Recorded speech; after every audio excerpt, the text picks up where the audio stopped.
Hello दोस्तों, नमस्कार। मैं विष्णु कुमार आप सभी का अपने यूट्यूब चैनल के इस वीडियो पर हार्दिक स्वागत करता हूं। दोस्तों, आज के इस वीडियो के माध्यम से मैं आप लोगों को तरंग और तरंग से जुड़ी जो विभिन्न प्रकार की विशेषताएं होती हैं उसी को इस वीडियो के माध्यम से बताऊंगा। दोस्तों, जैसा कि मैंने आप लोगों को ध्वनि वाले वीडियो में ये बताया था कि जो अनुप्रस्थ तरंग होती हैं और जो अनुदैर्ध्य तरंग होती हैं वो क्या कहलाती है, उसे मैं इसके अगली वाली वीडियो में बताऊंगा। लेकिन दोस्तों, जो आपकी अगली वीडियो है वो तो दोस्तों आपके बिल्कुल भी अनुप्रस्थ तरंग और अनुदैर्ध्य तरंग से संबंधित नहीं है, क्योंकि दोस्तों ये जो वीडियो है आपका वो आपके तरंग और तरंग की विशेषताओं से संबंधित है। तो दोस्तों ऐसा मैंने इसलिए किया क्योंकि दोस्तों आप लोग देख सकते हैं कि जो आपका अनुप्रस्थ और जो आपका अनुदैर्ध्य में जो दोस्तों शब्द आ रहा है वो आ रहा है तरंग के साथ, यानी अनुप्रस्थ तरंग और अनुदैर्ध्य तरंग। तो दोस्तों आप सोच सकते हैं कि ये जो तरंग है ये वास्तव में होती क्या है, यानी बिना तरंग का ज्ञान दिए आपको अगर हम अनुप्रस्थ तरंग और अनुदैर्ध्य तरंग में अगर चलते हैं तो दोस्तों आपके माइंड में कहीं ना कहीं ये क्वेश्चन जरूर उठता कि आखिर इस तरंग का जो मतलब है वो होता क्या चाहिए, तरंग का अर्थ होता क्या है, तरंग का जो आशय है वो किससे है। तो इसीलिए दोस्तों मैं आपको इस वीडियो के माध्यम से तरंग का जो दोस्तों गुण है और तरंग का जो मतलब है वो बिल्कुल अच्छी तरीके से फुल एक्सप्रेशन के साथ कंप्लीट कराऊंगा, जिससे कि आपके माइंड में बिल्कुल भी दोस्तों कोई क्वेश्चन नहीं रह सके कि आखिर जो तरंग है वास्तव में होती क्या है। तो आइए दोस्तों बिना देर किए स्टार्ट करते हैं अपने आज के इस वीडियो क्लासेज को। तो दोस्तों मैं आप सबको बता दूं कि जो तरंग होता है दोस्तों वो विक्षोभ का एक संचरण होता है, यानी कंपन का एक संचरण होता है। संचरण करने का मतलब कि स्थानांतरण, यानी कि जब भी दोस्तों किसी माध्यम में विक्षोभ उत्पन्न होता है, कंपन उत्पन्न होता है, तो उस कंपन का जो दोस्तों उनका जो स्थान में जो दोस्तों इसका स्थानांतरण होता है, यानी जब वे एक स्थान से दूसरे स्थान की ओर जब ये दोस्तों स्थानांतरित होते हैं और इनके स्थानांतरित करने में जो दोस्तों गुण यहाँ पर प्रयोग किया जाता है वह गुण ही तरंग के रूप में जानी जाती है। क्योंकि दोस्तों आप समझ सकते हैं कि अगर हम चालन विधि लेते हैं तो चालन कैसी विधि है, तो दोस्तों चालन विधि में क्या होता है कि ऊष्मा का संचरण एक बिंदु से दूसरे बिंदु की ओर होता है। ठीक है, ये दोस्तों आप लोग समझ कर रखते हैं। ठीक है, ठीक उसी प्रकार से दोस्तों आपके तरंग जो होता है वो दोस्तों एक ऐसी विधि है जिसमें कंपन का संचरण एक स्थान से दूसरे स्थान की ओर होता है। तो आप जानते हैं कि कंपन क्या कहलाती है, तो दोस्तों कंपन एक प्रकार का हलचल होता है, एक प्रकार का दोस्तों गड़बड़ी होता है, विक्षोभ होता है। यानी कि जब भी दोस्तों आप कोई शांत यानी कि स्थिर वातावरण में कोई दोस्तों अगर आप हलचल कर देते हैं तो आपका वही जो हलचल है वो दोस्तों आपके विक्षोभ यानी कंपन के रूप में जानी जाती है। जैसे कि सपोज दैट मान लेते हैं कि दोस्तों आपका कोई डब्बा है यानी कोई पात्र या बर्तन है और उसमें दोस्तों दूध रखा हुआ है। ठीक, अगर दोस्तों उस दूध में कोई भी कंपन नहीं है, कोई भी दोस्तों हलचल नहीं है, तो आपके दूध का जो ऊपरी सतह है वो दोस्तों स्थिर रहेगा, यानी एकदम शांत रहेगा, यानी वो दोस्तों आपके रेस्ट के फॉर्म में रहेगा। ठीक, लेकिन यदि दोस्तों आप क्या करते हैं कि उस दूध में अगर आप ऊपर से अगर दूध और मिला देते हैं या ऊपर से अगर आप पानी डाल देते हैं तो आप देखना दोस्तों उस डब्बा में कंपन उत्पन्न होता है, यानी उस डब्बे में जो दोस्तों दूध है उस दूध के जो कण होते हैं वो ऊपर नीचे क्या करते हैं दोस्तों, वो उछलना शुरू कर देते हैं। आपने दोस्तों ऐसा किया होगा तो आप देख सकते हैं। ठीक है, तो जो दोस्तों आपके द्रव में यानी जो दूध आपका है उसमें जो उनके कण होते हैं जब यह ऊपर नीचे दोस्तों उछलने लगते हैं तो हम लोग समझ सकते हैं कि कहीं ना कहीं क्या किया है, आपने उस पर दोस्तों आपने कंपन उत्पन्न किया है, आपने विक्षोभ उत्पन्न किया है। अब ये जो विक्षोभ होता है, अब ये जो कंपन होता है वो दोस्तों केवल वही तक नहीं होता जहां तक आपने उसको क्या किया है, उसमें दोस्तों आपने कंपन उत्पन्न किया है। अब इस कंपन का दोस्तों संचरण होता है, यानी प्रवाह होता है। जैसे कि आपने जिस बिंदु पर जल गिराया तो जल जो होता है दोस्तों आप जहां पर गिराते हैं वो वहीं पर नहीं ठहरता, वो आगे की ओर क्या करता है, वो आगे की ओर प्रवाहित होता है। तो प्रवाहित किसके कारण होता है, तो दोस्तों प्रवाहित अपने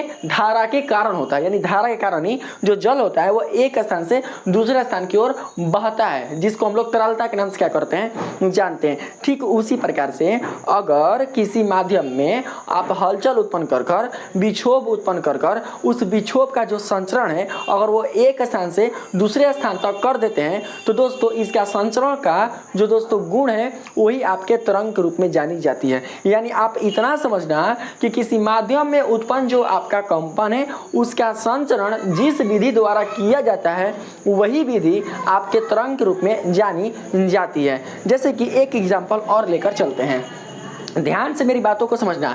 देखिए दोस्तों, आप लोग सबसे पहले ये समझना कि जो तरंग है वो क्या होता है दोस्तों, वो आपका एक तरीके का दोस्तों ऊर्जा होता है, क्योंकि मैंने आप लोग को बताया कि ध्वनि भी एक प्रकार का ऊर्जा होता है। और मैंने आप लोग को ये भी बताया था कि किसी भी वस्तु में ध्वनि उत्पन्न होने के लिए उस वस्तु का कंपित होना आवश्यक है। जब तक कोई वस्तु कंपन उत्पन्न नहीं करेगी तब तक दोस्तों उस वस्तु से बिल्कुल भी ध्वनि उत्पन्न नहीं होगी। तो कहीं ना कहीं दोस्तों अगर कोई वस्तु कंपित होती है तो अभी उस वस्तु से ध्वनि उत्पन्न होती है। ठीक है, तो दोस्तों ध्वनि भी क्या है, एक तरीके का तरंग है, जो कि मैंने आप लोग को यांत्रिक तरंग के रूप में बताया था। तो यहाँ पर देखिए, यहाँ पर हम मान के चलते हैं कि दोस्तों एक हम यहाँ पर तालाब ले लेते हैं। ठीक है, मान लेते हैं कि ये कोई आपका दोस्तों तालाब है। ठीक है, आप क्या करते हैं दोस्तों कि इस तालाब के मान चलते हैं किसी पॉइंट, मान चलते हैं इस पॉइंट पर आप क्या करते हैं, कोई पत्थर या कंकड़ का टुकड़ा आप डाल देते हैं। यानी अब ये शांत है, ये शांत है। अब आप ये जो तालाब एकदम शांत है, इसमें कोई भी हलचल नहीं है। लेकिन अब क्या करते हैं, बैठे बैठे मन ही लग रहा है, हो सकता है आपकी गर्लफ्रेंड ने धोखा दे दिया हो, तो आप नदी किनारे बैठकर उसमें पत्थर को डाल रहे हैं। ठीक है, दिल टूट गया जो भी हुआ, तो आप उसमें पत्थर डाल रहे हैं। तो दोस्तों जब आप पत्थर डाल रहे हैं तब देखना कि जिस बिंदु पर, यानी इस जल की सतह के जिस बिंदु पर पत्थर आकर गिरेगा उस बिंदु पर दोस्तों आपका विक्षोभ उत्पन्न होगा। विक्षोभ करने का मतलब कि उस बिंदु पर जो जल के कण होंगे वो दोस्तों ऊपर की ओर उछलेंगे, यानी ऊपर की ओर क्या करेंगे, गति करेंगे। तो दोस्तों जब ऊपर की ओर गति करेंगे तो हम लोग समझेंगे कि अब आपके इस जल की सतह पर क्या उत्पन्न हो गया है, तो कंपन यानी विक्षोभ उत्पन्न हो गया है। और जिस बिंदु पर आपने विक्षोभ किया है उस बिंदु को कहेंगे हम लोग विक्षोभ बिंदु। अब दोस्तों विक्षोभ तो उत्पन्न हो गया। अब जो विक्षोभ उत्पन्न हुआ है तो अब इस विक्षोभ का दोस्तों संचरण होता है, यानी अब इसका जो संचरण होगा अब वो एक स्थान से दूसरे स्थान की ओर होगा। आपने अक्सर देखा होगा कि जब आप शांत जल की सतह पर कोई पत्थर अगर आपका या तो कोई कंकड़ का अगर टुकड़ा होगा, अगर आप उसे डालते हैं तो दोस्तों देखिए उसका जो चित्रण है, यानी उसका जो पैटर्न है वो इस तरीके का बनता है। जल की सतह पर पैटर्न देखिए, हाई से यानी वृत्ताकार के रूप में ऐसे एकदम फैलते चला जाएगा, एकदम हाई से इस तरीके से देख रहे ना। इस तरीके से क्या होगा दोस्तों, ये आपके जो जल का जो पैटर्न है दोस्तों, इसके इस विक्षोभ बिंदु के चारों ओर वृत्ताकार आकृति के रूप में, वृत्ताकार पैटर्न के रूप में ये दोस्तों आगे की ओर क्या होंगे, ये फैलते चले जाएंगे। तो ये दोस्तों जो आप फैलाव देख रहे हैं ना, ये फैलाव ही आपका कंपन कहलाएगा, ये पूरा का कंपन। तो देखिए आपने विक्षोभ उत्पन्न किया इस बिंदु पर, और इसका दोस्तों जो कंपन का जो संचरण है वो दोस्तों आप देख सकते हैं यहाँ तक हो गया, यहाँ तक। तो कहीं ना कहीं क्या हुआ है, इस कंपन का दोस्तों संचरण हुआ है, स्थानांतरण हुआ है। तो स्थानांतरण किसके कारण हुआ है, कोई तो कारक होगा जिसके कारण आपके कंपन का जो स्थानांतरण है वो यहाँ से यहाँ तक हो गया। तो दोस्तों जिसके कारण हुआ है वही आपके तरंग के रूप में जाना जाएगा। तो देख सकते हैं आप लोग ध्यान से कि दोस्तों जिस बिंदु पर आप कोई पत्थर या कंकड़ का टुकड़ा अगर आप डालते हैं तो ऐसा प्रतीत होता है कि जब ऐसा पैटर्न बनेगा ना, इस तरीके का पैटर्न जब बनता है तो ऐसा लगता है ना कि अरे इस बिंदु से क्या हो रहा है, पानी बाहर की ओर निकल रहा है, पानी बाहर की ओर क्या हो रही है, आ रही है, मतलब इसी बिंदु से पानी बाहर की ओर फैलती जा रही है। जो कि दोस्तों ऐसा नहीं होता, ये हमारा भ्रम होता है, ये हमारा केवल दोस्तों आभास होता है। हम ऐसा आभास केवल करते हैं कि दोस्तों क्या होता है कि जो आपके कंकड़ के चारों ओर का जो दोस्तों आपके पानी के जो दोस्तों क्या होते हैं, जो आपके ये देख रहे हैं ना पैटर्न ऐसा, ये पैटर्न जो होते हैं वो दोस्तों फैलते आपको नजर आते हैं। तो दोस्तों ये पानी के कण बिल्कुल भी क्या होते हैं, वो एक स्थान से दूसरे स्थान की ओर नहीं जाते। आप जो सोच रहे हैं ना कि जिस बिंदु पर हमने पत्थर को डाला तो वहां से क्या होता है, पानी आगे की ओर फैल रहा है। तो दोस्तों आपके पानी के फैलने का मतलब जानते क्या हुआ कि पानी के कण का एक स्थान से दूसरे स्थान की ओर बढ़ना, जबकि ऐसा तरंग के लिए नहीं होता है। पानी के कण बिल्कुल भी अपने स्थान से दोस्तों बदलाव नहीं करते, चेंजिंग नहीं करते हैं। हाँ वो दोलन कर सकते हैं, वो भी अपने माध्य स्थिति के दोनों ओर। लेकिन अगर आप सोचोगे कि पानी के जो कण हैं वो एक स्थान से दूसरे स्थान की ओर प्रवाहित हो जाए, जैसे लग रहा है कि हमने इस बिंदु पर हमने कंकड़ डाला तो इस बिंदु पर जो पानी के कण हैं वो क्या हुआ, वो यहाँ तक आ गया है, यहाँ तक, क्योंकि फैला है भाई यहाँ तक। जब फैला है यहाँ तक तो कहीं ना कहीं पानी की जो कण है वो यहाँ से यहाँ तक आ गया है। तो दोस्तों ये हमारा भ्रम है, ऐसा नहीं होता। जो यहाँ पर फैला हुआ है ना, तो ये दोस्तों आपका जो कंपन है वो वहाँ तक पहुँचा है, जिसको पहुँचाने में जो मुख्य भूमिका है वो क्या करता है, वो दोस्तों तरंग करता है। यानी एक तरीके से दोस्तों यह ऊर्जा का संचरण यहाँ पर हुआ है, जल में ऊर्जा का संचरण हुआ है, ठीक है, कंपन के रूप में। और यही ऊर्जा के संचरण का दोस्तों जो गुण है आपका तरंग के रूप में जाना जाता है। अगर आपको प्रैक्टिकली कुछ अगर दोस्तों करना होगा तो आप लोग दोस्तों करके देख सकते हैं कि अगर इतने क्षेत्र में, जो आप ये पूरा क्षेत्र देख रहे हैं ना जहाँ तक कंपन उत्पन्न हुआ है, तो इस क्षेत्र के किसी भी अगर स्थान पर अगर दोस्तों कोई कागज़ का टुकड़ा अगर आप रखते हैं, हल्का कोई कॉर्क या कोई कागज़ का टुकड़ा अगर दोस्तों आप लोग रखते हैं, तो देखना जो कागज़ का जो टुकड़ा होगा, मान चलते हैं कि अगर यहाँ पर हम कोई कागज़ का अगर टुकड़ा अगर हम रखते हैं, तो कागज़ का जो टुकड़ा होगा वो दोस्तों बिल्कुल भी क्या होगा, पानी आगे की ओर फैलेगा, पानी आगे की ओर जाएगा। आपको ऐसा प्रतीत होगा कि पानी आगे की ओर जा रहा है, लेकिन जो ऊपर जो इसके सतह पर जो कागज़ का टुकड़ा है वो दोस्तों बिल्कुल भी नहीं जाएगा। अगर सच में पानी के कण अगर इस स्थान से इस स्थान तक अगर वो दोस्तों स्थानांतरित होते हैं, तो कहीं ना कहीं दोस्तों आपका ये जो कागज का कण है वो भी यहाँ से यहाँ तक आना चाहिए, जबकि नहीं आता है। क्यों नहीं आता है? क्योंकि दोस्तों वास्तविक तौर पर पानी के जो कण होते हैं वो तो स्थानांतरित होते ही नहीं है, बल्कि वो अपने माध्य स्थिति के दोनों ओर दोलन करते हैं। और मैं आपको ये बताता हूँ कि दोलन कैसे करते हैं। तो दोस्तों आप लोग को याद होगा, जैसे कि हम आप लोग को पिछला वीडियो में बताए थे, देखिए लोलक के बारे में, ठीक है। देखिए जैसे कि हम यहाँ पर एक दोस्तों हम ले लेते हैं यहाँ पर एक लोलक। तो अभी क्या है, यह दोस्तों अपने विराम की अवस्था में, इसी अवस्था को हम लोग बोलते हैं माध्य स्थिति। यानी जिस अवस्था में मतलब विराम की स्थिति में और कोई वस्तु रहती है रेस्ट के फॉर्म में, तो उसको हम लोग बोलते हैं उसकी विरामावस्था, यानी हम लोग माध्य स्थिति बोलते हैं। तो दोस्तों अगर हम क्या करते हैं कि इस लोलक को थोड़ा ऊपर उठा देते हैं, मान चलते हैं इस ऊंचाई तक हमने उठा दिया, ठीक है, तो कहीं ना कहीं हमने इस बिंदु से इस बिंदु तक लाने में कार्य किया। तो आपके द्वारा किया गया जो कार्य है वो दोस्तों यहाँ पर स्थितिज ऊर्जा यानी पोटेंशियल एनर्जी के रूप में संचित हो चुकी, ठीक है। अब दोस्तों क्या हुआ कि जब आप इसको छोड़ते हैं तो आपकी जो स्थितिज ऊर्जा है अब वो गतिज ऊर्जा के रूप में ट्रांसफर होगी, और ट्रांसफर होकर क्या होगा कि ये दोस्तों जो आपका लोलक है वो क्या करेगा कि यहाँ तक वो ट्रांसफर होगा, ठीक है, यहाँ तक। क्योंकि दोस्तों यहाँ पर स्थितिज ऊर्जा कम हो जाती है और गतिज ऊर्जा अधिक हो जाती है, और गतिज ऊर्जा अधिक होने के कारण ये दोस्तों क्या करता है, कुछ दूरी आगे की ओर बढ़ जाता है। फिर यहाँ पर स्थितिज ऊर्जा आएगा तो फिर पीछे की ओर जाएगा, समझे, ये सब समझ चुके हैं। यानी आगे और पीछे की ओर क्या करेगा, इधर जाएगा, फिर इधर जाएगा, फिर इधर जाएगा, फिर इधर जाएगा, यानी अपने माध्य स्थिति के दोनों ओर ये दोलन कर रहा है, लेकिन बिल्कुल भी दोस्तों अपने स्थान में परिवर्तन नहीं कर रहा है। ऐसा नहीं है, देखिए यहाँ से यहाँ तक है, अब ऐसा नहीं कि यहाँ से हटकर मतलब दूसरे स्थान पर चला गया। तो इसी को बोलते हैं कि अपने माध्य स्थिति के दोनों ओर दोलन करेगा, लेकिन अपने स्थान से बिल्कुल भी दोस्तों यह बिल्कुल भी परिवर्तनशील नहीं हो सकता।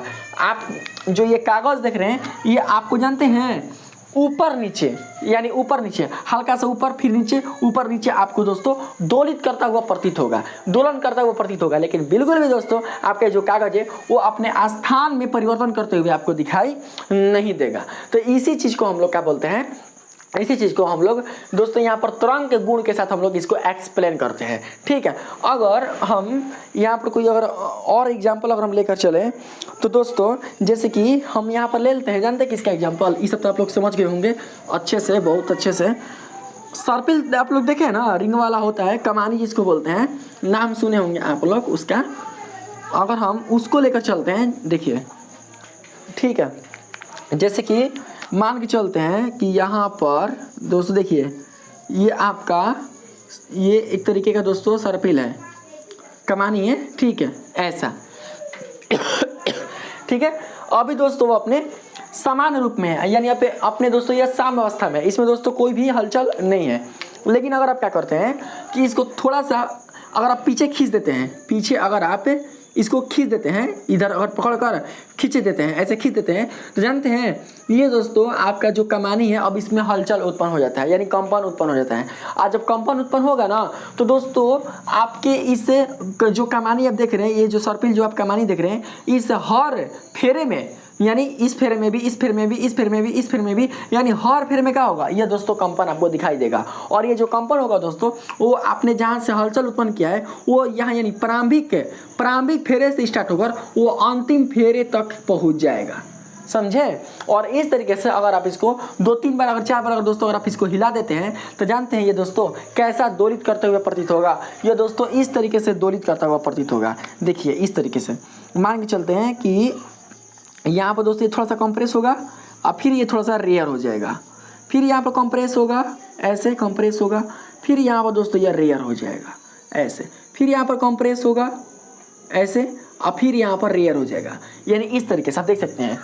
देखिए देखिए यहाँ से यहाँ तक का चाहिए यह दोस्तों आपके संपीड़ित रूप में है, ठीक है, संपीड़ित रूप में, ठीक है। लेकिन यहाँ से यहाँ तक आप देख रहे हैं ये दोस्तों बिल्कुल भी इसमें संपीड़न नहीं है। संपीड़न का मतलब कि जब किसी माध्यम के एक कण दूसरे कण के काफ़ी निकट आ जाते हैं तो उसी को संपीड़ित बोलते हैं। तो देख सकते हैं कि फेरे काफ़ी एक दूसरे के निकट है, लेकिन यहाँ पर फेरे एक दूसरे से अलग है। यहाँ पर जो फेरे हैं ये वो एक दूसरे के काफ़ी निकट है, लेकिन यहाँ पर जो फेरे हैं वो एक दूसरे से अलग है। यहाँ पर जो फेरे हैं वो दोस्तों एक दूसरे काफ़ी निकट है। तो जहाँ पर फेरे एक दूसरे के निकट हो जा रहे हैं वहाँ पर संपीड़न, और जहाँ पर दोस्तों आपके जो फेरे हैं वो एक दूसरे के निकट नहीं है बल्कि दूर दूर है, तो वहाँ पर क्या आपका आ जा रहा है दोस्तों क्या, तो रेयर माध्यम, ठीक है। तो दोस्तों इस तरीके से आप देख सकते हैं। अगर आप ध्यान से देखोगे तो लगेगा ना कि आपके जो इस कमानी के जो फेरे होते हैं प्रत्येक फेरे वो आगे की ओर बढ़ते आपको प्रतीत होंगे। यानी आगे की ओर जा रहा है, फिर पीछे की ओर आ रहा है, फिर आगे की ओर जा रहा है और फिर पीछे की ओर आ रहा है। आपको ऐसा प्रतीत होगा। कभी आप दोस्तों हिला कर देख लेना, मैं कोई वीडियो क्लिप यहाँ पर लगा दूंगा दोस्तों, आप लोग देख लीजिएगा। ऐसे हिलाओगे तो लगेगा ना आगे की ओर जा रहा है, फिर पीछे की ओर आ रहा है, आगे की ओर जा रहा है, फिर पीछे की ओर आ रहा है। तो दोस्तों ऐसा बिल्कुल भी नहीं है। जो आपके कमानी के फेरे होते हैं वो दोस्तों बिल्कुल भी अपने स्थान में परिवर्तन नहीं करते हैं। जो आपको फेरे आगे की ओर बढ़ते और पीछे की ओर आते जो दोस्तों आपको दिखाए जाते हैं वो एक प्रकार का दोस्तों आपका तरंग होता है। ऐसा एहसास होता है कि आपके जो कमानी के फेरे हैं वो दोस्तों अपने स्थान में बदलाव कर रहे हैं। यानी कि यहाँ से यहाँ तक चला गया, मतलब प्रारंभिक सिरे से अंतिम सिरे तक चला गया और फिर अंतिम सिरे से प्रारंभिक सिरे की ओर आ रहा है। ये केवल दोस्तों ऐसा प्रतीत होता है, आपको महसूस होता है, आपको आभास होता है, लेकिन वास्तविक तौर पर ऐसा नहीं होता। वास्तविक तौर पर क्या होता है कि प्रत्येक फेरे में जो कंपन है वो दोस्तों एक अगले फेरे में क्या होता है, इन कंपनों का संचरण होता है। और इन कंपनों का जो संचरण करने में दोस्तों जो मुख्य जो योगदान देता है वही दोस्तों आपका तरंग के रूप में जाना जाता है। यानी आप लोग यहाँ पर ये समझ सकते हैं कि तरंग की अवस्था में, यानी तरंग की दोस्तों स्थिति में किसी माध्यम के कण का जो संचरण है वो बिल्कुल भी नहीं होता, बल्कि उस माध्यम में जो ऊर्जा होता है उसका संचरण होता है। यानी ऊर्जा का ही दोस्तों क्या होता है, स्थानांतरण होता है, उसके कण का बिल्कुल भी स्थानांतरण नहीं होता है। हाँ, हालांकि दोस्तों आपके कंपन होने के कारण जो माध्यम के जो कण होते हैं उनमें दोलन उत्पन्न हो जाता है, यानी वो दोलित करने लगते हैं, लेकिन इनका जो दोलन है वो अपने माध्य स्थिति के आसपास ही होता है। बिल्कुल भी दोस्तों अपने स्थान में चेंज करके वो अपने आप को परिवर्तनशील बिल्कुल भी नहीं दिखाते। अगर आपको यहाँ पर भी दोस्तों देखना है कि सच में जो आपके फेरे हैं वो आगे की ओर जा रहे हैं फिर पीछे की ओर आ रहे हैं, तो आप यहाँ पर भी क्या कर सकते हैं, आप कोई कागज दोस्तों यहाँ पर रख दीजिए, फेरे पर कागज कोई मान चलते हैं। अगर आप कोई कागज अगर दोस्तों मान चलते इस बिंदु पर आप रख दिए तो दोस्तों आपका जो कागज होगा वो आपको ऊपर नीचे आपको दोलित करता हुआ दिखाई देगा, या हल्का माइनर आपको माइनर मतलब दाएं बाएं आपको बढ़ता दिखाई देगा। लेकिन बिल्कुल भी दोस्तों आपका जो ये कागज है वो यहाँ से यहाँ तक नहीं पहुँच पाएगा, और ना यहाँ से वो यहाँ तक आपको आ पाएगा। क्या समझे, ये केवल आपको प्रतीत होता है, ऐसा भ्रम होता है, समझे।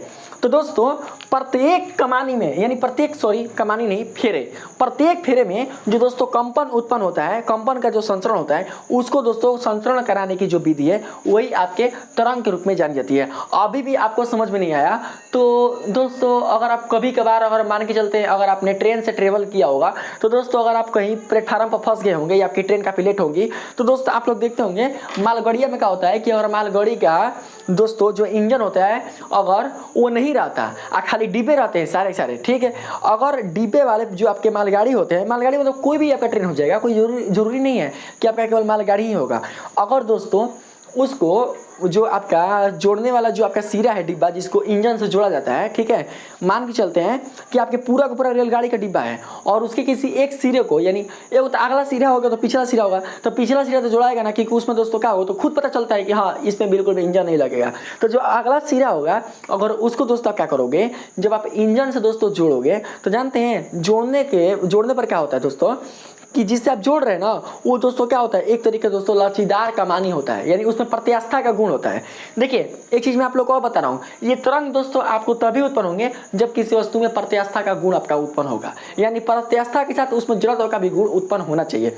ये जड़त्व का ही गुण है, यानी जड़त्व का मतलब कि कोई वस्तु अपनी जिस अवस्था में रहती है वो अपने आप को उसी अवस्था में बनाए रखती है। ठीक, अब यह विराम की अवस्था में आपने इसमें दोस्तों हलचल उत्पन्न कर दिया, तो फिर दोस्तों क्या होगा कि कुछ समय बाद, कुछ क्षण बाद ये दोस्तों इसी अवस्था में आ जाएगा आपके हिलाने के पश्चात, इसको दोस्तों डुलाने के पश्चात। तो ये कहीं ना कहीं देख सकते हैं कि यहाँ पर जो ये कंपित जो आपके यहाँ पर फेरे हो रहे हैं, ये दोस्तों अपनी अवस्था में विरोध कर रहे हैं, यानी वो बोल रहे हैं कि हम अपने पहली अवस्था यानी पूर्व अवस्था में आना चाहेंगे। तो कहीं ना कहीं यहाँ पर इनर्शिया का गुण आपको यहाँ पर देखा जा रहा है। ठीक है, तो दोस्तों जब आपके जो डिब्बे होते हैं रेलगाड़ी वाले, अगर उसको इंजन से जोड़ा जाता है और जोड़ा जब दोस्तों आपके लचीदार जो कमानी होते हैं अगर उससे जोड़ा जाता है, तो जानते हैं वहाँ पर क्या होता है, वहाँ पर दोस्तों जो इंजन के साथ जो जुड़ा हुआ जो आपका डिब्बा है मालगाड़ी का, वो क्या करता है कि अपने अगले वाले डिब्बे को दोस्तों उस पर धक्का देता है। जिस डिब्बे को इंजन से जोड़ा जाता है तो दोस्तों उस डिब्बे का दोस्तों क्या होता है कि उसमें ऊर्जा का स्थानांतरण होता है, यानी जो लचीदार जो आपका वहाँ पर कमानी होता है ना उसके कारण, यानी कि जब आपने कमानी को इंजन के साथ जब आपने जोड़ा तो वहाँ पर दोस्तों क्या करते हैं, आप उसको खींचते हैं, तो खींचने के कारण क्या होता है कि दोस्तों वहाँ पर उसका दोस्तों ऊर्जा का स्थानांतरण होता है, यानी एक डिब्बे से होगा दूसरा डिब्बा में, फिर दूसरा से होगा तीसरा में, फिर तीसरा डिब्बा से होगा चौथा डिब्बा में, फिर चौथा डिब्बा से होगा पांचवा डिब्बा में, फिर छठा से होगा सातवां में। मतलब जितने डिब्बे हैं शुरू से लेकर अंत तक यानी अंतिम डिब्बे तक दोस्तों क्या होगा, आपको ऐसा प्रतीत होगा ना कि दोस्तों आपके जो डब्बे हैं वो मतलब कि एक दूसरे को पीछे को धक्का दे रहे हैं, और आपको आवाज भी दोस्तों प्रतीत होता है। आप लोग देखें ना एक बैग मतलब आवाज महसूस होगा, ऐसा लगेगा ना कि पूरा जो डब्बा है ना वो एक दूसरे को धक्का देकर पीछे को चला जा रहा है। लेकिन दोस्तों अगर आप ध्यान से देखो तो आपका जो डब्बा हो रहता है रेलवे लाइन पर, जो आपकी पटरी रहती है वो वहीं पर स्थिर का स्थिर रहता है, खड़ा का खड़ा रहता है, विराम की अवस्था में रहता है। ठीक है, उसके स्थान में कोई परिवर्तन नहीं होता। लेकिन दोस्तों उसकी जो ध्वनि होती है वो आपके इंजन वाले डब्बे से लेकर वो दोस्तों आपके अंतिम सिरे तक क्या होती है, वो दोस्तों आपको सुनाई देती है। इंजन वाला डब्बा नहीं, इंजन वाले डब्बे के साथ जो आपका पहला जो आपका डब्बा जुड़ा रहता है मालगाड़ी का, उस डब्बे से लेकर दोस्तों आपके अंतिम वाला जो डब्बा रहता है वहां तक सुनाई देता है। तो दोस्तों ऐसा क्या हुआ, तो ये दोस्तों एक तरीके के तरंग के कारण हुआ, यही दोस्तों आपका तरंग है। अगर इससे भी दोस्तों अगर आपको समझ में नहीं आए तो दोस्तों फिर तो बहुत प्रॉब्लम है। मुझे उम्मीद है कि आप लोग बिल्कुल अच्छे तरीके से इस चीज़ से आप समझ गए होंगे। आपने कभी कभार दोस्तों ये देखा होगा कि आवाज़ जो निकलता है ना जब जोड़ा जाता है तो ये आवाज़ एक बैग मतलब कुछ ही समय में क्या होगा, शुरुआत डिब्बे से लेकर पूरा एकदम क्या होगा कि अंतिम डिब्बे तक पहुंच जाएगा। लेकिन आपको ऐसा लगता है कि दोस्तों जो आपके डब्बे होते हैं वो एक दूसरे डब्बे को धक्का दे रहे हैं, लेकिन सारे के सारे डब्बे समस्त डब्बे अपने स्थान पर खड़े रहते हैं। तो ये दोस्तों जो आपको धक्का का जो दोस्तों गुण दिखाई देता है, जो प्रवाह दिखाई देता है, वो दोस्तों आपके तरंग के कारण ही दोस्तों आपको यह महसूस होता है। ठीक है, तो यही क्या होता है, यही दोस्तों आपका तरंग कहलाता है। तो इसीलिए मैंने परिभाषा में बताया विक्षोभों का एक ऐसा प्रतिरूप या पैटर्न, देख सकते हैं पैटर्न है, यहाँ पर संपीड़न है तो यहाँ पर रेयर है, यहाँ पर संपीड़न है तो यहाँ पर रेयर है। जो वहाँ पर वृत्ताकार जो दोस्तों आपको शांत जल की सतह पर जो आपको वृत्ताकार जो पैटर्न दिखाई दे रहा था वो क्या है, वो दोस्तों एक तरीके का प्रतिरूप ही है। विक्षोभों का एक ऐसा प्रतिरूप या पैटर्न है जिसमें माध्यम के कण तो वास्तविक में गति नहीं करते हैं, वास्तविक मतलब वास्तव में यानी रियलिटी में वो गति तो नहीं करता, लेकिन ऊर्जा का स्थानांतरण एक स्थान से दूसरे स्थान तक हो जाता है, उसे तरंग कहते हैं। अगर किसी माध्यम के कण एक स्थान से दूसरे स्थान तक दोस्तों अगर वो गति करते हैं तो दोस्तों उसमें बिल्कुल भी तरंग नहीं होता, हम उसको बिल्कुल भी तरंग के रूप में नहीं जानेंगे, बल्कि हम उस माध्यम के कण संचरण के रूप में जानेंगे। जैसे कि अगर हम मान के चलते हैं, अगर पानी की धारा को लेते हैं तो पानी की धारा में क्या होता है, पानी की धारा में जो पानी के कण होते हैं वो एक स्थान से दूसरे स्थान की ओर अग्रसरित होते हैं। अगर पानी के कण एक स्थान से दूसरे स्थान की ओर अगर दोस्तों नहीं जाएंगे तो पानी का दोस्तों बिल्कुल भी बहाव नहीं होगा। तो उसमें क्या बोलेंगे, उसमें हम लोग ये नहीं बोलेंगे कि उसमें तरंग का संचरण हो रहा है, उसमें दोस्तों जो आपके माध्यम के कण है उसका संचरण हो रहा है, कण का संचरण हो रहा है, ना कि ऊर्जा का संचरण हो रहा है। जब ऊर्जा का संचरण होगा तब दोस्तों आपके तरंग के रूप में जाना जाएगा। तो इसी को हम लोग क्या बोलते हैं, तरंग के रूप में जानेंगे। यही चीज होता है जब आप मुंह से बोलते हैं ना, तो दोस्तों जब आप मुंह से बोलते हैं तो मुंह से निकलने वाली जो आपकी आवाज होती है वो क्या करता है कि जो आपका शांत जो वायुमंडल है, जो शांत तो दोस्तों आपका माध्यम है, जो हवा है, उसमें दोस्तों वो डिस्टर्बेंस उत्पन्न करता है, यानी उसमें वो विक्षोभ उत्पन्न करता है। और आपका जो ये विक्षोभ है इसका दोस्तों क्या होता है कि आपके हवा में एक कण से एक सिरे से यानी हवा के एक सिरे से दूसरे सिरे तक जो आपके मुख से निकलने वाली जो ध्वनि होती है ऊर्जा के रूप में, उसका दोस्तों स्थानांतरण हो जाता है। इसीलिए अगर आपसे भी दूर अगर कोई व्यक्ति रहता है, अगर आप बोलते हैं तो आपकी जो आवाज़ होती है उस व्यक्ति तक पहुंच जाती है। तो इसका मतलब ये ना कि हवा के जो कण हैं वो क्या करता है कि आपके पास हवा का कण है, अभी आप जहाँ से बोल रहे हैं वहाँ तक हवा का कण है, और फिर वो जो कण हुआ वो क्या किया कि आपकी ध्वनि को उस व्यक्ति यानी अगले व्यक्ति तक उसको पहुँचा दिया। ऐसा दोस्तों बिल्कुल भी नहीं है। हवा के कण जहाँ है वहीं पर रहेगा, बस अपने माध्य स्थिति के दोनों दोलन करेगा। लेकिन दोस्तों आपकी जो ध्वनि होती है वो तरंग के कारण क्या करती है दोस्तों, वो अगले व्यक्ति तक वो सुनाई दे देती है। अब दोस्तों देखिए, कोई क्वेश्चन करेगा आपसे कि किसी व्यक्ति या किसी वस्तु की ध्वनि को सुनने के लिए हमें उस व्यक्ति या उस वस्तु तक जाने से पहले ही उसकी ध्वनि सुनाई देती है। क्यों? क्योंकि दोस्तों आपकी जो ध्वनि होती है उसकी जो चाल होती है उसकी चाल हवा के चाल से बहुत ही तेज होती है, बहुत ही ज़्यादा होता है। इसलिए किसी वस्तु या दोस्तों किसी आपके व्यक्ति की जो ध्वनि होती है वो आपको सुनाई दे देती है। ठीक है, इस चीज़ को आप लोग समझ कर रखना। इसीलिए मैंने आपको तरंग के बारे में इतना चीज़ आप लोग को बताया है। अब थोड़ा सा हम लोग क्या करते हैं, चलते हैं दोस्तों इसके विशेषता पर, थोड़ा सा आप लोग इसकी विशेषता को जान लीजिए। देखिए बात करते हैं अगर पहला विशेषता में, तो इसमें दोस्तों बताया जा रहा है जब तरंग किसी माध्यम में गति करती है तो उस माध्यम में कुछ दोलन उत्पन्न हो जाता है। तो ये तो बताने लायक नहीं है। जब भी दोस्तों तरंग उत्पन्न होगा जिस भी माध्यम में, जिस किसी भी माध्यम में, उसमें दोस्तों आपका दोलन उत्पन्न होगा ही होगा। लेकिन दोस्तों अगर कोई तरंग आपका किसी माध्यम में दोस्तों है ही ना, जैसे कि मान के चलते हैं कि जैसे कि विद्युत चुंबकीय आपका तरंग हो गया, प्रकाश तरंग हो गया, रेडियो तो आपका तरंग हो गया, आपका दोस्तों एक्स किरणें हो गई, ये दोस्तों बिना माध्यम के क्या करती हैं, ये दोस्तों ऊर्जा का संचरण करती हैं। ये तरंगे क्या करती हैं, माध्यम की अनुपस्थिति में भी ऊर्जा का संचरण करती है। तो वहां पर क्या होता है दोस्तों कि जो माध्यम में जो कण होते हैं उनका दोलन वहां पर नहीं होता। अगर माध्यम रहेगा और माध्यम में अगर तरंग उत्पन्न होगा तो कहीं ना कहीं माध्यम के जो कण है वो दोलन करेंगे ही करेंगे, क्योंकि उसमें दोस्तों विक्षोभ उत्पन्न होता है। ठीक, 2 नंबर में है तरंगों द्वारा एक बिंदु से दूसरे बिंदु तक ऊर्जा तथा विक्षोभ के पैटर्न की सूचना का संचरण होता है। तो दोस्तों मैंने आप लोग को बताइए किया कि आपको ऐसा प्रतीत होता है कि फेरे एक दूसरे से आगे की ओर बढ़ रहे हैं, फिर वो आपके अंतिम सिरे से आपकी ओर आ रहे हैं, लेकिन ये आपको केवल प्रतीत होता है। वास्तव में क्या होता है कि ऊर्जा का संचरण होता है, ना कि प्रत्येक फेरों का संचरण होता है। ठीक है, आगे देख सकते हैं किसी तरंग की प्रकृति का वर्णन करने के लिए उसके तरंगदैर्घ्य, आवृत्ति, आवर्तकाल तथा उसकी चाल का ज्ञान होना आवश्यक है। अगर दोस्तों किसी भी तरंग का अगर उसके प्रकृति यानी गुण का दोस्तों अगर आपको वर्णन करना हो तो उसके लिए आपको तरंगदैर्घ्य, आवृत्ति, आवर्तकाल और उसकी चाल यानी तरंग चाल का ज्ञान होना बहुत ही आवश्यक है। तो दोस्तों तरंगदैर्घ्य क्या होती है, आवृत्ति क्या होती है, आवर्तकाल क्या होता है और तरंग चाल क्या होता है, इसे मैं दोस्तों आप लोग को अगली वाली वीडियो में बताऊंगा। आगे देख सकते हैं 4 नंबर में, माध्यम का विक्षोभ अपनी मौलिक आकृति में एक निश्चित चाल से आगे बढ़ता है और यह माध्यम की प्रत्यास्था तथा उसके घनत्व पर निर्भर करता है। दोस्तों आप लोग समझ के रखना है कि जिस किसी भी माध्यम का जो प्रत्यास्था रहेगा अगर वो अधिक रहेगा, देखिए लिखा है ना, माध्यम की प्रत्यास्था अधिक होने पर तरंग की चाल बढ़ जाती है। अगर दोस्तों जिस किसी भी माध्यम में अगर उसकी जो प्रत्यास्था होती है अगर वो अधिक होगी यानी खिंचाव का जो गुण होगा अगर दोस्तों वो अधिक रहेगा तो उसमें क्या होगा कि तरंग की जो चाल होती है वो दोस्तों बढ़ जाती है। लेकिन अगर प्रत्यास्था अगर कम हो जाएगा तो जो तरंग की चाल होगी वो दोस्तों घट जाएगी। जैसे कि मान के चलते हैं कि आपके कोई दलदल है, ठीक है, तो दलदल का देखते हैं, दलदल का दोस्तों जो सतह होता है वो काफ़ी लचीला होता है, लाचेदार होता है ना। तो दोस्तों वहाँ पर अगर आप कोई पत्थर या कंकड़ का टुकड़ा डालते हैं तो कंकड़वा का जो टुकड़ा होता है वो दोस्तों क्या होता है, अगर डूब भी जाएगा ना तो दोस्तों उसका जो कंपन होता है वो चारों ओर बिल्कुल भी दोस्तों विस्तृत नहीं होता। क्यों?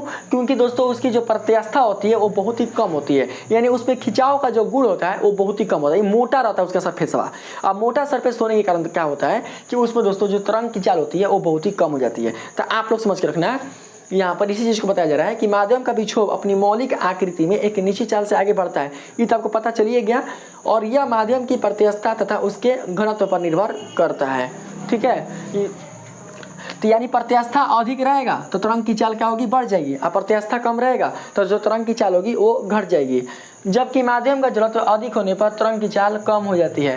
देखिए दोस्तों माध्यम का जड़त्व आप समझ सकते हैं कि अगर ये जो फेरे हैं आपके अगर दोस्तों अपने इनर्शिया के रूप में है यानी कि अपने जड़त्व के रूप में है, अगर दोस्तों इसका जड़त्व अधिक हो जाए, जैसे कि मान के चलते हैं कि अगर ये फेरे दोस्तों आपके काफ़ी कसे हो काफ़ी कसे हो, ये काफ़ी टाइट हो, मतलब लचेदार नहीं हो, काफ़ी टाइट हो। और उसमें दोस्तों अगर आप तरंग को उत्पन्न करोगे तो उसमें जो तरंग की चाल होगी वो बहुत ही ना के बराबर होगी, मतलब आपको दिखाई भी नहीं देगा, प्रतीत भी नहीं होगा। और वो दोस्तों क्या होगा, ये काफ़ी दोस्तों क्या होगा, ये काफ़ी अगर इनके जो फेरे होंगे वो टाइट टाइट रहेंगे तो मजबूत रहेंगे। तो ये दोस्तों अगर आपको तरंग की चाल देखनी होती है तो आपको दोस्तों ऐसे कोई कमानी लेना होगा जिसमें जो जड़त्व होता है वो दोस्तों काफ़ी कम होता है, उसमें आपको तरंग की जो चाल होती है वो अधिक आपको देखी जाती है। ठीक है, अब दलदल में है तो दलदल में क्या है, दलदल में दोस्तों जो उसका ऊपरी सतह है उसका जड़त्व क्या है, उसका जड़त्व दोस्तों अधिक है। तो जड़त्व अधिक होने के कारण जब आप उसमें विक्षोभ उत्पन्न करोगे तो उसमें आपको तरंग नहीं दिखाई देगा, यानी तरंग की चाल बढ़वे नहीं करेगा। तो आप समझ सकते हैं कि जड़त्व अधिक होने पर जो तरंग की चाल होगी वो बहुत ही कम हो जाती है। ठीक है, यहाँ देख सकते हैं 5 नंबर में, माध्यम में कोई भी कण अपने ठीक पीछे वाले कण के कंपन प्रारंभ करने के कुछ समय बाद ही कंपन प्रारंभ करता है। देखिए जैसे कि आप यहाँ पर देख सकते हैं, माध्यम में कोई भी कण अपने ठीक पीछे वाले कण के कंपन प्रारंभ करने के कुछ समय बाद, जैसे मान चलते दोस्तों, देखिए हाई आपका ये कमानी है, ये कमानी, ठीक है, ये कमानी है। तो अगर दोस्तों हाई आपका कंपन करेगा ना, तो ये कंपन जब दोस्तों ये करेगा तो इसके कंपन हो जाने के बाद, यानी इसके कंपन हो जाने के बाद ही इसका जो दोस्तों अगला फेरा है वो कंपन करेगा। फिर इसके कंपन हो जाने के बाद ही जो इसके अगला फेरा है वो दोस्तों कंपन शुरू करेगा। फिर इसके कंपन हो जाने के बाद जो इसके अगला फेरा है वो दोस्तों कंपन करेगा। यानी इनका कंपन का जो गुण है वो दोस्तों नियमित रहता है, और नियमित होने के कारण ही, समान होने के कारण ही मैंने यहाँ पर लिखा कि माध्यम का विक्षोभ अपनी मौलिक आकृति में एक निश्चित चाल से आगे बढ़ता है। जैसे कि ट्रेनवा में मैंने आप लोगों को बताया कि ट्रेनवा में दोस्तों जो ध्वनि होती है वो आपको एक समान रूप से क्या होती है, दिखाई देती है। लगता है कि एक समान रूप से जो डब्बे होते हैं वो एक दूसरे को धक्के देते आ रहे हैं, यानी देते चले जा रहे हैं। ठीक है, इतना दोस्तों आप लोगों ने समझ लिया। आगे देख सकते हैं, ये पूरा आप लोग समझ लेना तभी आपको तरंग दोस्तों कंप्लीट होगा। कंपन करने वाले माध्यम के कणों का एक पूरे दोलन में कुल विस्थापन शून्य होता है, होबे करेगा।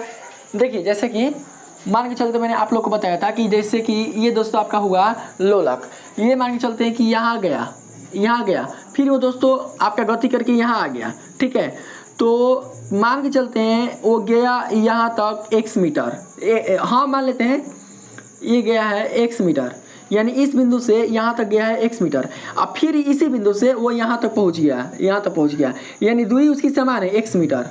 तो विस्थापन कितना मिलेगा, विस्थापन कितना मिलेगा, तो दोस्तों विस्थापन यानी कि पूरी दूरी x मीटर, यानी दो बिंदुओं के बीच की दूरी होती है ना विस्थापन, तो पूरी दूरी है x मीटर और माइनस फिर पूरी दूरी आ गया x मीटर, यानी विस्थापन 0, यानी विस्थापन शून्य। तो वही चीज़ है कि उसका टोटल विस्थापन आपको कैसा मिलेगा, तो शून्य मिलेगा।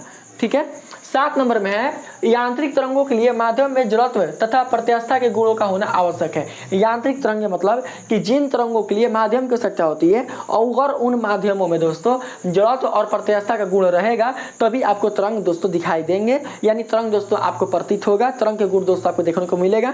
अगर उसमें दोस्तों जड़त्व और प्रत्यास्थता का गुण नहीं रहेगा तो आपके तरंगे बिल्कुल भी उत्पन्न नहीं होंगी। ठीक है, आगे देख सकते हैं 8 नंबर में, तरंग संचरण के लिए माध्यम का प्रतिरोध कम से कम होना चाहिए। यानी जो माध्यम का प्रतिरोध, जैसे प्रतिरोध कर रहा है, ये समान अवस्था में क्या है, ये दोस्तों आपके कमानी के फेरे हैं समान अवस्था में। जब इसको आप हिला रहे हैं तो ये प्रतिरोध उत्पन्न कर रहा है पुनः से अपने पूर्वावस्था में आने का।